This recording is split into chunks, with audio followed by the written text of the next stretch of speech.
이게 저는 좀 그런 생각은 해요. 모예스 감독은 조금 억울할 수 있겠다. 안녕하세요. 미운 맨유 새끼의 슐륭입니다. 테나 감독까지 이어온 잔혹한 맨유 감독사. 최근 맨유가 그리고 퍼거슨 감독을 앰베서더에서 내려오게 했다고 하죠. 연봉이 한 30억 정도 가량이 되는데 그 운영비마저도 좀 아끼겠다고 퍼거슨 감독에게 이제 사임 얘기를 좀 했고, 퍼거슨 감독은 흔쾌히 수락을 했다고 하죠. 어쨌든 퍼거슨 감독이 지금 고령임에도 불구하고 맨유에 계속 중요한 직책을 맡고 있는 건 맨유에 있어서 그가 가진 상징성 때문인데요. 퍼거슨 감독이 재임하는 기간 동안 수많은 리그 우승과 챔피언스리그 그리고 잉글랜드 최초의 트래블을 달성한 등 영광의 시대를 퍼거슨 감독이 만들었다고 해도 과언이 아닌데, 그 이후가 문제입니다. 퍼거슨 감독이 2013년에 물러나면서 자신의 후계자로 모예스 감독을 추천했었죠. 모예스 감독은 그래도 재정이 좀 열악한 중하위권 팀인 에버튼에서 나름의 준수한 성과를 계속 거두고 있었고, 퍼거슨 감독과 마찬가지로 순혈 잉글랜드인이 아닌 걸로 알고 있어요. 뭔가 자신의 DNA를 꼭 닮은 사람이라고 해서 추천을 했고, 모예스 감독이 2013년에 이제 부임을 했습니다. 이게 저는 좀 그런 생각은 해요. 모예스 감독은 조금 억울할 수 있겠다. 왜냐면 퍼거슨 감독의 뒤를 바로 잇는다는 건 굉장히 부담스러웠을 거예요. 그래서 모예스 감독이 재임하던 시절에 경기력이 갑자기 너무 안 좋아졌어요. 약간 제가 기억나는 모예스 감독은 무전술, 무지성 크로스? 약간 이런 듯한 느낌이 많이 들었고, 퍼거슨 시절에 있었던 빠른 역습과 선수들 간의 유기적인 스위칭, 그런 것들이 거의 없었고 틀에 갇힌 듯한 축구를 했던 걸로 기억이 나요. 자세하게 지금 기억은 잘 안 나도. 그래서 모예스 감독은 부임한 지 채 1년이 안 된 시점에 경질을 당하게 됩니다. 그리고 나서 맨유가 선택한 감독은 바날 감독입니다. 바날 감독은 그때 당시 네덜란드를 이끌고 월드컵에서 성적을 내서 굉장히 주가를 높였던 상황이고, 사실 바날 감독은 모예스 감독에 비해서는 확실히 월드 클래스 감독이었습니다.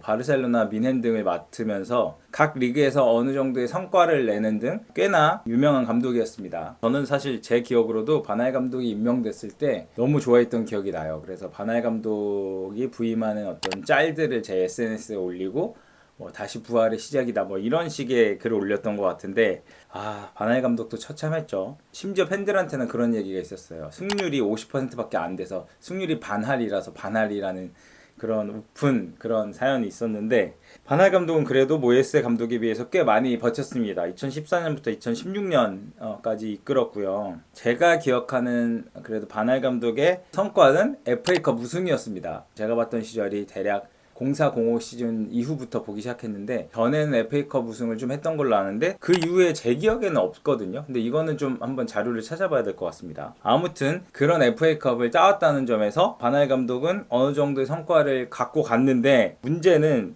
몇 개가 있어요. 일단 시작하자마자 개막전에서 그때 당시 기성용 선수가 주전으로 뛰고 있던 선지시티에게 2대1로 패합니다. 그날 기성용 선수가 왼발 중거리 슛으로 골까지 넣었었죠. 그리고 또 충격적인 패배는 MK 돈스라는 하브리그 팀한테 4대0으로 집니다. 꽤나 충격적인 얘기인데, 그때 당시에도 언론에서 MK 돈스 선수들의 몸값과 맨유 선수들의 몸값을 막 비교해서 몇 배 차이가 난다는 등 이런 기사를 봤던 기억이 있어요. 그리고 바날 감독 시절의 특징이라고 하면은 제가 좀 인상 깊게 기억하는 거는 3백으로 굉장히 유명한 감독이었어요. 그래서 3백을 맨유에 심으려고 부단히 노력을 했고, 이전에 4백으로 대변됐던 맨유의 시스템과 다른 거를 하려고 했는데, 그때 문제가 됐던 건 디마리아 선수의 기용이었습니다. 디마리아 선수가 초반에 맨유에 와서 기세가 굉장히 좋았어요. 굉장히 빠르게 도움 수치가 올라가면서 도움 리그 1을 달리고 있었던 시점으로 기억합니다. 근데 디마리아 선수가 경기력이 슬슬 떨어지고 있었어요. 그때 디마리아 선수를 왼쪽 윙백으로 기용을 했죠. 다들 되게 말이 많았어요. 디마리아 같이 좀 공격력이 있는 선수를 윙백으로 기용한다는 것, 그게 어떤 의미가 있냐면, 윙백이 풀백에 비해서는 조금 더 높은 위치, 그러니까 공격성이 더 요구되지만 어쨌든 윙백도 백이란 말이에요. 수비로 돌아와야 된단 말이에요. 그러면 디마리아 선수가 계속 왔다 갔다 그 라인에서 왔다 갔다 해야 돼요. 오버래핑을 했다가 다시 복귀를 해야 되고, 그렇게 되면 이제 디마리아 선수의 체력이 많이 깎아먹겠죠. 그럼 결정적인 장면에서의 디마리아 선수의 장점인 어시스트 능력과 스코어 능력이 굉장히 반감될 수밖에 없어요. 그래서 이런 것 때문에 바날 감독과 디마리아 선수가 좀 트러블이 있었던 걸로 기억을 해요. 그리고 그때 당시에 주요 선수들 보면 마샬을 굉장히 영입을 했어요. 지금은 마샬이 맨유 팬들에게는 되게 아픈 손가락이고 심지어 되게 싫어하는 사람도 많죠. 근데 마샬이 그때 당시에는 지금으로 따지면 약간 은바페 유망주 시절처럼 마샬이 굉장한 유망주였단 말이에요. 그래서 마샬을 거금을 주고 데리고 왔었습니다. 마샬이 초기에는 확실히 유망주 값을 해서 뭐 번뜩이는 장면을 많이 보여줬고, 앞에 얘기한 디마리아 선수가 있었고요. 팔카오, 데일리 블린트, 애슐리 영 뭐 등등이 있었고, 애슐리 영으로 말할 것 같으면 3백의 윙백으로서 이제 디마리아 선수가 이제 좀 소위 말해 나갈이 되고, 애슐리 영 선수가 그 왼쪽 윙백을 차지하면서 갑자기 전성기를 맞이하게 되기도 했어요. 바날 감독은 그 이후로 성적 부진으로 역시 물러나게 되고, 맨유는 다시 한번 칼을 뽑습니다. 무리뉴 감독을 데리고 오게 됩니다. 무리뉴 감독은 퍼거슨 감독 재임 시절에 첼시를 정말 강하게 이끌면서 첼시를 사실상 강팀으로 만들었던 인물이라고 봐도 무방합니다. 퍼거슨 감독이 무리뉴의 첼시를 잘 못 이겼어. 약간 무리뉴의 첼시가 그때 어떤 느낌이냐면 약간 캡틴 아메리카 느낌이야. 수비가 굉장히 단단해서 방패로 상대방 뚝갑 빼는 듯한 느낌의 첼시였거든요. 그때 무리뉴를 잘 퍼거슨 감독이 이기지 못했고, 퍼거슨 감독이 무리뉴를 싫어할 거라고 생각을 했었는데 오히려 무리뉴 감독을 굉장히 존중하고, 올드 트래포드에서 경기가 끝나면 자신의 방으로 직접 불러서 자기가 좋아하는 와인을 같이 마시면서 뭐 이런저런 얘기를 했다는 그 정도의 친분이 있었던 감독입니다. 그래서 무리뉴 감독이 부임을 하고 나서는 또 이제 팬들은 굉장히 좋아했죠.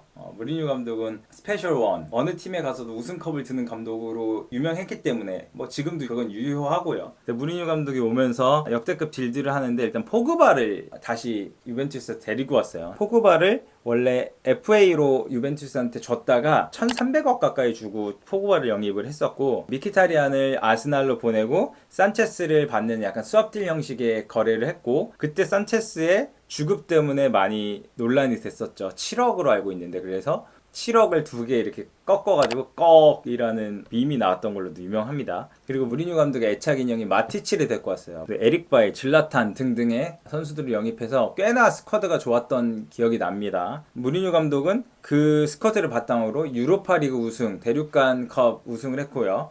그리고 EFL컵 우승을 하는 등 스페셜 원 이름에 걸맞는 우승이라는 성과를 보여줬었죠. 근데 무리뉴 감독이 확실히 3년차부터 부진이 온다 해가지고 맨유에서도 그게 이어졌던 것 같아요. 3년차에 성적이 굉장히 급속도로 안 좋아지고, 무리뉴 감독 특유의 그 언론과의 마찰, 그리고 기억나는 게 이제 포그바 선수와의 좀 갈등이 있었어요. 그래서 제일 기억나는 멘트가 포그바를 약간 바이러스라고 표현을 했던 걸로 기억이 나요. 결과적으로는 선수들을 남겨놓고 감독을 떠나보낸 결정을 했는데, 저는 보드진이 결국엔 선수들을 지키고 감독을 떠나보내게 했던 것들은 저는 이거는 좀 잘못됐다고 봐요. 차라리 무리뉴에게 성적이 안 좋아도 그 시즌은 그냥 맡기고 무리뉴에게 좀 더 장기적인 프로젝트를 보장을 해줬으면 어땠을까, 이런 생각을 합니다. 사실 저는 포스트 퍼거슨이라고 하면 수많은 맨유 감독들 중에 그나마 가장 근접했던 건 무리뉴 감독이라고 봐요. 어쨌든 무리뉴 감독의 어떤 유명세도 있고요. 그가 쌓아온 업적도 있지만 맨유에서도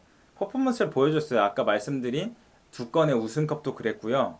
맨시티전, 그때 과르디올라가 이제 맡고 나서 맨시티가 막 지금 수준으로 막 올라가고 있을 때예요. 근데 맨시티 상대로 3대 역전승 거뒀어요. 저는 그때 학교 앞에 그런 리버풀 펍 같은 게 있었거든요. 그래서 거기 친구들이랑 내기를 하고 보고 있어요. 술값 내기를. 그래서 당연히 대부분 다른 친구들은 맨시티 승으로 걸었는데, 저는 그래도 맨유 팬인데 확률이 적다는 거 알고 있었지만 맨유에 걸었어요. 그래서 맨유 3대2 역전승하고 막 소리 지르고 했던 기억이 나요. 그래서 술값을 아껴줬던 무리뉴. 그런 게 좀 있었고, 리그에서도 당시 2위 성적을 거뒀는데 무리뉴 감독은 이걸 추후에도 그렇게 얘기합니다. 맨시티 다음으로 2위를 했다는 거는 자기 커리어에 굉장히 중요한 업적 중에 하나다. 그 정도로 자기의 맨유 시절을 굉장히 좋게 평가를 했고, 그런 성과를 낸 자기를 자른 맨유에게 조금 애석함을 좀 표현을 했었고요. 마지막 시즌엔 이제 17라운드 기준 승점 26점을 쌓았는데, 이게 모예스 감독보다도 이제 떨어진 수치라고 합니다. 그래서 이 성적을 바탕으로 이제 무리뉴가 물러나게 되고요. 그 다음에 팀의 레전드인 솔샤르 선수를 정식 감독이 아닌 일단 임시 감독으로 앉혔고요. 임시 감독 때 솔샤르가 엄청난 성과를 냅니다. 그때 당시 계속 연승을 달리고 거의 무패 행진을 막 거의 10경기 가까이 했던 걸로 기억이 나요. 솔샤르 감독이 굉장한 퍼포먼스를 내면서 정식 감독으로 부임합니다. 이제 성적부터 얘기하면은 19-20 시즌에 3위를 기록했고요. 2021 시즌에 2위를 기록합니다. 리그에서 탑4 안에 드는 경쟁력을 갖추면서 솔샤르 감독이 급부상하고 막 정식 감독이 되고 하면서 해리 맥과이어 선수를 그때 당시 센터백 최고 이적료로 영입을 해주고, 래시포드 선수가 이제 솔샤르 체제 하에서 유망주 타이틀을 떼고 이제 막 주전 선수로 거듭나고요.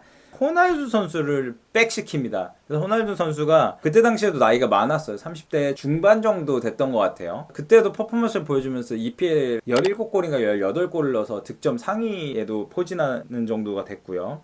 바란 선수가 오게 됐죠. 그래서 이런 스쿼드를 바탕으로 리그에서 좋은 성적을 냈지만 아쉽게 우승컵은 들지 못했습니다. 솔샤르 감독이 경질이 됐던 이유는 제 기억으로는 로테이션을 거의 안 했어요. 약간 자기가 선호하는 선수들이 있었고 베스트 11이 정해지면 로테이션에 굉장히 인색했고 보수적이었어요. 그래서 선수들이 체력 방전이 되고 경기력이 떨어지게 됩니다. 그래서 자연스럽게 리그 장기전에서 우승컵까지 들기까지는 퍼포먼스가 나오지 않았고, 결과적으로 리그뿐만이 아니라 다른 컵 대회들도 결국엔 시즌 말미에 우승컵 결승이 있잖아요.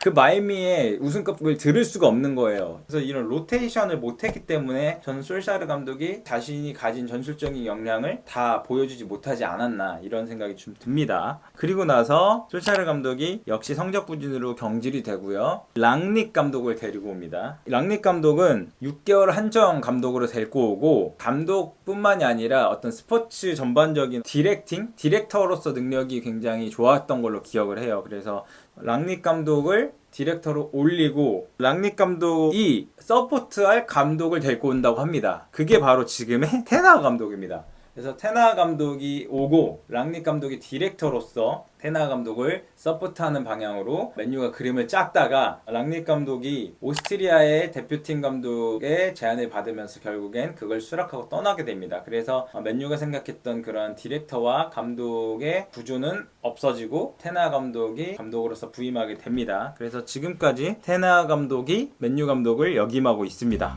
네, 이렇게 맨유의 감독의 잔혹사를 먼저 살펴봤습니다.